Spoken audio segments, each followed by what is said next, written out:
Bismillahirrahmanirrahim. Assalamualaikum warahmatullahi wabarakatuh. Anak-anak sekalian, kembali dengan Ustadz pengajar pendidikan agama Islam kelas 5 SDIT Qurrata A'yun Ponorogo. Baik, pada kesempatan ini Ustadz akan menyampaikan satu ungkapan bahwasanya manusia hidup di dunia ini tidak menginginkan kerugian, baik harta, tenaga, ataupun apa yang diusahakan, inginnya beruntung. Untuk itu, bagaimana harta atau tenaga pikiran kita akan berbuah yang lebih baik dan akan menghasilkan keuntungan di sisi Allah? Marilah kita simak bersama-sama penjelasan tentang infak dan sedekah. Minasyaitonirrajim. Quran Surah Al-Baqarah ayat 261. Masalul ladzina yunfikuna amwalahum fi sabilillah kamasali habbatin ambatat sab'a sanabila fi kulli sumbulatin mi'atu habbah wallahu yudha'ifu liman yasha wallahu wasi'un alim. Artinya, perumpamaan orang yang menafkahkan hartanya. Orang-orang yang menafkahkan hartanya di jalan Allah adalah serupa dengan sebutir benih yang menumbuhkan 7 bulir. Pada tiap-tiap bulir 100 biji. Allah melipat gandakan ganjaran bagi siapa yang Dia kehendaki, dan Allah Maha Luas karunia. Allah Maha mengetahui. Ini adalah anjuran perintah kita untuk berinfak. Gambaran atau perumpamaan bersedekah di jalan Allah akan dibalas oleh Allah. Satu akan bertangkai 7, sedangkan setiap tangkai akan membuahkan 100 biji, dan satu akan mendapatkan 700. Bahkan Allah akan melipat gandakan pahala bagi orang-orang yang berinfak di jalannya.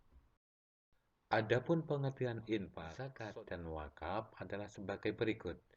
Infak, pemberian, sumbangan harta, dan sebagainya, selain zakat wajib untuk kebaikan.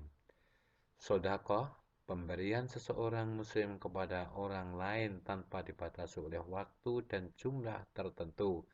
Sedekah atau sedekah juga mencakup amal atau perbuatan baik. Zakat, kewajiban untuk mengeluarkan harta tertentu dan diberikan kepada orang yang berhak menerimanya. Sedangkan wakaf menyerahkan sebagian harta benda miliknya untuk dimanfaatkan selamanya atau jangka waktu tertentu sesuai dengan kepentingan guna keperluan ibadah, kesejahteraan umum sesuai dengan syar'i. Setelah kita mengetahui pengertian tentang infak dan sedekah, maka beberapa keutamaan tentang sedekah atau infak ini. 1. Allah akan menyuburkan nilai pahala dan keberkahan sedekah. Infak atau sedekah dapat membersihkan diri dari sifat bakhil, kikir, hasud, dengki, dan takabur atau sombong.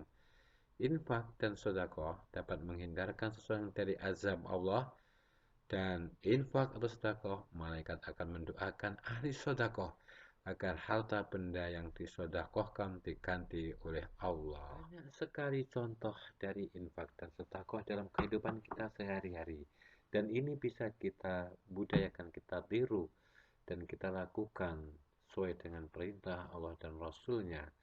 Contoh, membangun masjid apabila kita mampu, atau madrasah untuk kemaslahatan umat, membuat jalan untuk kepentingan masyarakat umum, membantu anak-anak yatim, yatim piatu, orang miskin dan fakir, membuat saudara atau teman dan tetangga nyaman, senang, dan bahagia, peduli sesama, saling membantu, saling menasihati dalam kebenaran dan kesabaran, serta mengajak kepada perbuatan yang baik dan terpuji, dan menjauhi hal-hal yang dilarang oleh agama. Dan masih banyak lain contoh-contoh yang bisa kita lakukan. Anak-anak sekalian, yang bisa kita ambil dari Al-Baqarah ayat 261 tadi yang bertema tentang infak atau sodakoh, maka hikmah yang bisa kita ambil satu, bahwasanya infak dan sodakoh mengikis sifat-sifat yang tidak baik seperti kikir, bakhil, egois, menangnya sendiri, sombong, dan takabur. Yang kedua, peduli pada sama, saling tolong-menolong, serta hidup gotong royong.